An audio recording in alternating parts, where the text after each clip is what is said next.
Do you think, though, that this generation is actually potentially moving in that direction again because of the abundance of information?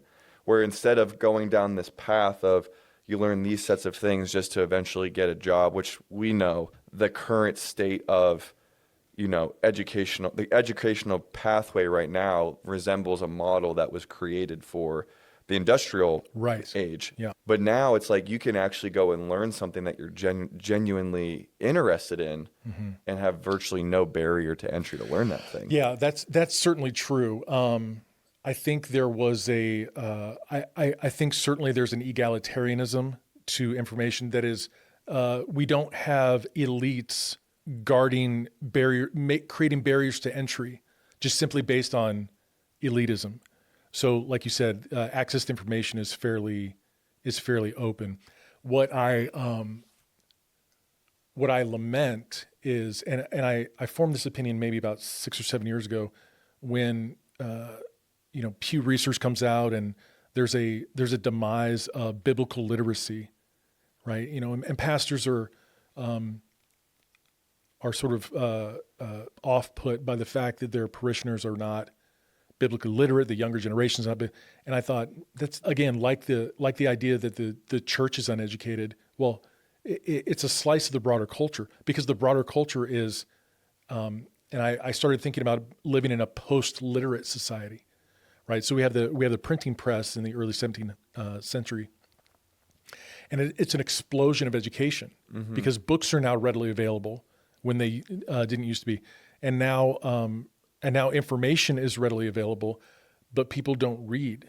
And one of these videos about people that are leaving academia is that incoming freshmen are less and less used to reading long form essays or book length treatments, monographs about a subject. And so that's what concerns me is that there's a sort of pain and drudgery about education sometimes, like the athlete who gets up early and just grinds it out 5 days a week because they know it's going to help their performance.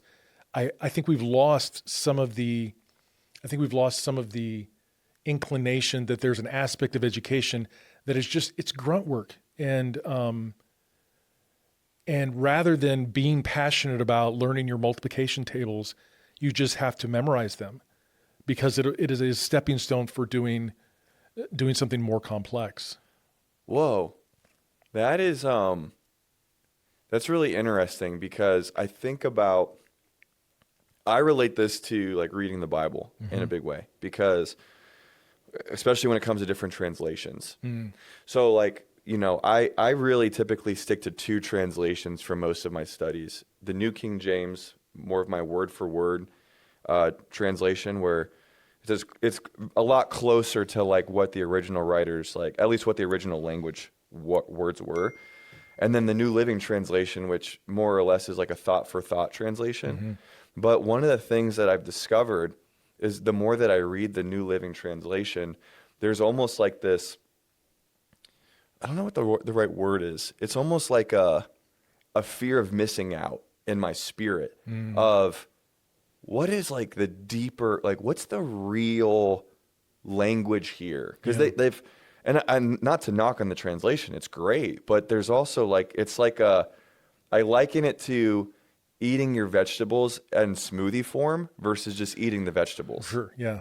You see what I'm saying? Yeah. There's a development in your jaw, in your muscles, in your face, your facial structure, which can be compromised when you don't learn how to eat that sort of solid food, right?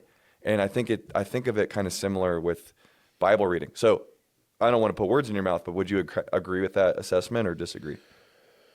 I stumped him. Yeah. Goodwill Hunting. Got him against the ropes. So I guess my education as a grind point was more focused on the things that we need to do to have a sharp and well-functioning mind. And I guess the opposite side of things would be telling someone that they only have to study things that they're passionate about right? And they go, no, there are some things that you should study just because it makes your mind better as a mind, right? When it comes to the Bible translations, the reason I sort of stumble over the question is, I don't want to approach the Word of God as a grind, even if there are some things that I could learn by. There may be some things that require a hunkering down and digging in. Hey, if you enjoyed this clip and you want to see another one like it, you can click the video over here. And if you want to watch a full episode of the Kap Chatfield Show, you can click this one right here.